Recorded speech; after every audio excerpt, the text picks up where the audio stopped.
আসসালামু আলাইকুম। বাংলা সংবাদে সবাইকে স্বাগত জানাচ্ছি। আমি চিন্তিয়া হক। শুরুতেই সংবাদ শিরোনাম। আওয়ামী লীগ ষড়যন্ত্রকারীদের কোনো সুযোগ দেওয়া যাবে না, বলছে আমিনুর। সোহরাওয়ার্দী উদ্যান অপরাধের স্বর্গরাজ্যে পরিণত হয়েছে, বলছে হাসনাত। জানাবো বাংলাদেশের নির্বাচন পুরোপুরি অভ্যন্তরীণ বিষয়, জানালো প্রেস সচিব। এবং সর্বশেষ জানাবো যুবলীগ কর্মীকে পিটিয়ে হত্যা, বস্তাবন্দি লাশ ফেলে যাওয়ার সময় আটক 2। শুনছিলেন সংবাদ শিরোনাম, এবারে বিস্তারিত। আওয়ামী লীগ ষড়যন্ত্রকারীদের কোনো সুযোগ দেওয়া যাবে না, বলছে আমিনুর। বাংলাদেশে আওয়ামী লীগ ষড়যন্ত্রকারীদের কোনো সুযোগ দেওয়া যাবে না বলে মন্তব্য করেছেন বিএনপির কেন্দ্রীয় ক্রীড়া বিষয়ক সম্পাদক ও ঢাকা মহানগরের উত্তর বিএনপির আহ্বায়ক আমিনুল হক। এ সময় আমিনুল হক বলেন, অবৈধ ফ্যাসিস্ট আওয়ামী লীগ যেখানেই তারা বিশৃঙ্খলতা করার চেষ্টা করবে, যারা আওয়ামী লীগের পক্ষে মিথ্যাচার করার চেষ্টা করবে এবং ষড়যন্ত্র করবে, তাদের বিরুদ্ধে আমাদের সকলকে রুখে দাঁড়াতে হবে। আমাদের সকলের ঐক্যবদ্ধ থাকতে হবে। বাংলাদেশে আওয়ামী লীগ প্রেতাত্মা ষড়যন্ত্রকারীদের কোনো সুযোগ দেওয়া যাবে না। আমিনুল হক বলেন, বাংলাদেশের স্বৈরাচার আওয়ামী লীগ যে ফ্যাসিস্টের উপাধি পেয়েছে, সেই ফ্যাসিস্টদের রাজনৈতিক করার কোনো অধিকার নেই, কারণ তারা গত 17 বছর বাংলাদেশের জনগণ থেকে বিচ্ছিন্ন ছিল। গত 17 বছরে যে 3টি নির্বাচন হয়েছে, সেই নির্বাচনে তারা রাষ্ট্রীয় প্রতিষ্ঠাতা ও আহ্বায়ক প্রশাসনের ব্যবহার করে রাতের অন্ধকারে বিনা ভোটে জোর করে ক্ষমতায় বসেছিল। তিনি বলেন, যারা বাংলাদেশের জনগণের বিরুদ্ধে ছিল এবং জনগণের সকল অধিকার থেকে বঞ্চিত করেছে, তাদের বাংলাদেশের রাজনীতি করার কোনো অধিকার নেই। অন্তর্বর্তীকালীন সরকারের উদ্দেশ্যে আমিনুল হক বলেন, আপনারা এ দেশের জনগণের ভাষা বুঝে সকল রাজনৈতিক দলগুলোকে একসাথে সুসংগঠিত করেন। বাংলাদেশের মানুষের চাওয়া ও প্রত্যাশা অনুযায়ী অতি দ্রুত সময়ের ভিতরে একটি অবাধ সুষ্ঠু নির্বাচন দেন, কারণ নির্বাচনের মাধ্যমেই দেশের জনগণের সাধারণ সরকার প্রতিষ্ঠা করতে পারবে। সেই জনগণ সরকার আওয়ামী লীগ ষড়যন্ত্রকারীদের আইনে আয়ত্তায়নে বিচার করবে। বিএনপি এই কেন্দ্রীয় নেতা বলেন, বিএনপি এদেশের সাধারণ মানুষের দল। সাধারণ মানুষকে নিয়ে বিএনপি রাজনৈতিক করে। বিএনপি জনগণের ভাষা বুঝে রাজনীতি করে। বিএনপি সেই দল, সবাইকে নিয়ে দেশ চালিয়ে শহীদ প্রেসিডেন্ট জিয়াউর রহমানের প্রতি সাধারণ মানুষের যে ভালোবাসা ছিল, সেজন্য প্রেসিডেন্ট জিয়া জনপ্রিয় রাষ্ট্রপ্রধান ছিলেন। বেগম খালেদা জিয়া আপসহীন নেত্রী ছিলেন। আপোষ না করার কারণেই তাকে কারাবন্দিরত থাকতে হয়েছে। বিএনপির ভারপ্রাপ্ত চেয়ারম্যান তারেক রহমান দীর্ঘ 17 বছর স্বৈরাচার শেখ হাসিনার বিরুদ্ধে বিএনপিকে ঐক্যবদ্ধ করে স্বৈরাচার শেখ হাসিনার পতন নিশ্চিত করেছেন। জুলাই আন্দোলনের নেতৃত্বও দিয়েছেন তিনি। সোহরাওয়ার্দী উদ্যান অপরাধের স্বর্গরাজ্যে পরিণত হয়েছে, বলছে হাসনাত।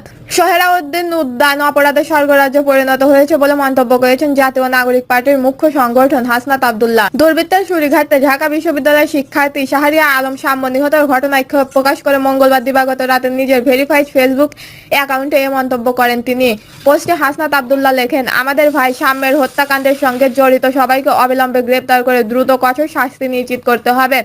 এমন নৃশংস হত্যার পর যেন অন্তত আইন শৃঙ্খলা বাহিনী মাদক, চাঁদাবাজি ও অপরাধের স্বর্গরাজ্যে পরিণত হওয়া সোহরাওয়ার্দী উদ্যানের কঠোর নজরদারি আয়ত্তায়নের তাগিদ অনুরোধ করেন। নিহত সাম্য ঢাবি শিক্ষা ও গবেষণা ইনস্টিটিউটের মাস্টার্সের 2018-19 সেকশনের শিক্ষার্থী ও স্যার এফ রহমান হল ছাত্রদের সাহিত্য ও প্রকাশনের সম্পাদক ছিলেন। তিনি সিরাজগঞ্জ উল্লাপাড়া উপজেলার বাসিন্দা ফখরুল আলমের ছেলে। জানা গেছে, রাতে মোটরসাইকেল চালিয়ে ঢাবি সংলগ্ন সোহরাওয়ার্দী উদ্যান মুক্ত মঞ্চের পাশ দিয়ে যাচ্ছিলেন তিনি। এই সময় অন্য একটি বাইকের সঙ্গে ধাক্কা লাগছে। উভয়ের মধ্যে কথা কাটাকাটি ও ধস্তাধস্তি হয়। এক পর্যায়ে সাম্যকে ধারালো অস্ত্র দিয়ে রানে আঘাত করে দুর্বৃত্তরা পালিয়ে যায়। পরে তার সহপাঠীরা রাত 12টার দিকে রক্তাক্ত অবস্থায় তাকে ঢাকা মেডিকেল কলেজ হাসপাতালে নিয়ে চিকিৎসক তাকে মৃত ঘোষণা করেন। এই হত্যাকাণ্ডের প্রতিরোধে বিশ্ববিদ্যালয়ের ছাত্ররা রাতের ভিসি অধ্যাপক ডক্টর নিয়াজ আহমেদের বাসভবনের সামনে জড়ো হয়ে ক্যাম্পাস জুড়ে বিক্ষোভ মিছিল বের করেন।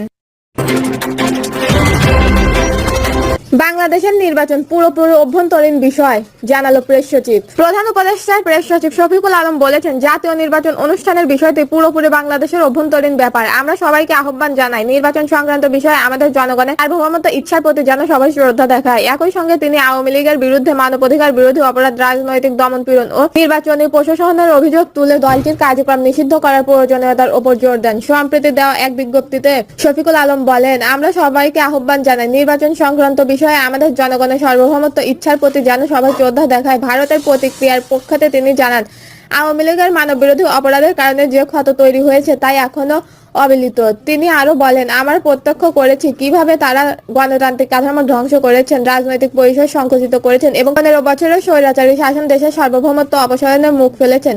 শফিকুল আলম আরো বলেন এবং অভিযোগ করেন আওয়ামী লীগ বরাবরই ভুয়া ও প্রশাসনমূলক নির্বাচন আয়োজন করেছে এবং নির্বাচন কমিশন সহ গুরুত্বপূর্ণ প্রতিষ্ঠানগুলোকে ধ্বংস করেছে। তাই তিনি দাবি করেন জাতীয় নিরাপত্তা, আন্তর্জাতিক অপরাধ ট্রাইব্যুনালের সাক্ষীবাদীদের নিরাপত্তা এবং জুলাই আন্দোলনের কর্মীদের রক্ষা করতে দলটির কার্যক্রম নিষিদ্ধ করা এখন সময়ের দাবি। বক্তব্যের শেষ দিকে শফিকুল আলম বলেন, বর্তমান অন্তর্বর্তী সরকার দেশে গণতান্ত্রিক প্রতিষ্ঠানগুলো পুনর্গঠনের জন্য সংস্কার কার্যক্রম চালিয়ে যাচ্ছে। তার মতে বাংলাদেশ ভবিষ্যৎ নির্ধারণ করে দেশের জনগণ তাদের ভোট ও মত প্রকাশের স্বাধীনতা। তাই যে কোনো রাজনৈতিক শক্তিকে জনমতের প্রতি শ্রদ্ধাশীল হওয়া উচিত। প্রেস সচিব এই মন্তব্যে বর্তমানে রাজনৈতিক প্রেক্ষাপটে একটি তাৎপর্যপূর্ণ বার্তা, যা অভ্যন্তরীণ সার্বভৌমত্ব ও গণতন্ত্র রক্ষার প্রয়োজনীয়তা তুলে ধরে। যুবলীগ কর্মীকে পিটিয়ে হত্যা, বস্তাবন্দির লাশ ফেলে যাওয়ার সময় আটক 2। নোয়াখালী সোনাইমুড়িতে জাকির হোসেন নামে এক যুবক কর্মীকে পিটিয়ে হত্যা করা হয়েছে। হত্যা শেষে লাশ বস্তাবন্দি করে বেগমগঞ্জ উপজেলার একটি খালে ফেলে দেওয়ার সময় স্থানীয়রা 2 জনকে আটক করেছেন এবং গণপিটুনি দিয়ে পুলিশের সোপর্দ করেন। আজ মঙ্গলবার বিকাল সোনাইমুড়ি উপজেলার সোনাপুর ইউনিয়নের কোটারবাড়িয়া এলাকায় এ ঘটনা ঘটে। নিহত জাকির সোনাইমুড়িয়া উপজেলার 8 নং সোনাপুরের ইউনিয়নের 3 এলাকার হাসানপুর গ্রামের দুর্গা পটুরিয়া বাড়ির রফিক মিয়ার ছেলে। তিনি একই ইউনিয়নের যুবলীগের সক্রিয় কর্মী ছিলেন। পুলিশ ও স্থানীয়রা জানায় আওয়ামী লীগ ক্ষমতায় থাকাকালীন জাকির এলাকার ব্যাপক প্রভাবশালী ছিলেন। গত 5 আগস্ট আওয়ামী লীগ সরকারের পতনের পর তিনি তাবলিগ ছেড়ে চলে যান। কয়েক মাস আগে তাবলিগ থেকে ফিরে সবার কাছে ক্ষমা চেয়ে এলাকায় ঢোকেন। এরপর তিনি এলাকার মাটির ব্যবসা করেন। এই ব্যবসা নিয়ে এলাকার মাটি ব্যবসায়ীদের ল্যাংড়া নজরুল, তুহিন, সামাদ সহ 10-12 জনের সঙ্গে তার দ্বন্দ্ব চলছিল।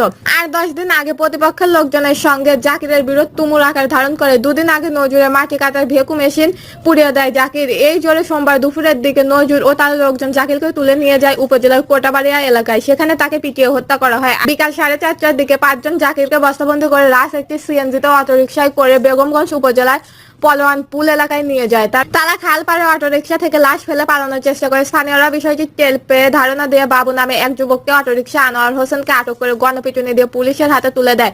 পুলিশ আহতদের উদ্ধার করে নোয়াখালী জেনারেল হাসপাতালে নিয়ে যায়। নিহতের স্ত্রী ফাতিমা বেগম এর অভিযোগ, বিএনপি জামায়াতের লোকজন জাকিরকে উঠিয়ে হত্যা করেছেন। আমি আমার স্বামী হত্যার বিচার চাই। অভিযোগ নাকচ করে জেলা বিএনপি আহ্বায়ক মাহমুদ আলমগীর আলো বলেন, বিএনপি কোনো নির্যাতন হত্যাকাণ্ড সমর্থন করে না। তবে এই বিষয়ে জানতে নোয়াখালী জেলা জামায়াতের আমির মাওলানা ইসরাক খন্দকারকে ফোন নাম্বার একাধিকবার কল করলেও তাকে পাওয়া যায়নি। বেগমগঞ্জ থানার ওসি লিটন দেওয়ান বলেন, মরদেহ 250 শয্যা বিশিষ্ট নোয়াখালী হাসপাতালে রাখা হয়েছে। সোনাইমুড়ি থানার ওসি মোশাররত আলম বলেন, জাকির চিহ্নিত সন্ত্রাসী ছিলেন। তার বিরুদ্ধে সোনাইমুড়ি থানায় খুন, ডাকাতি, অস্ত্র, নারী অপহরণ, নারী ও শিশু নির্যাতন, মাদক সহ 11টি মামলা রয়েছে। জাকির হত্যার ঘটনার মামলার প্রস্তুতি চলছে। দর্শক, এই ছিল এখনকার সর্বশেষ নিউজটি ভালো লাগলে একটি লাইক দিন, কমেন্টে আপনার মতামত জানান এবং আমাদের পাশে থাকার জন্য বেল বাটনটি অন করে রাখুন। ধন্যবাদ।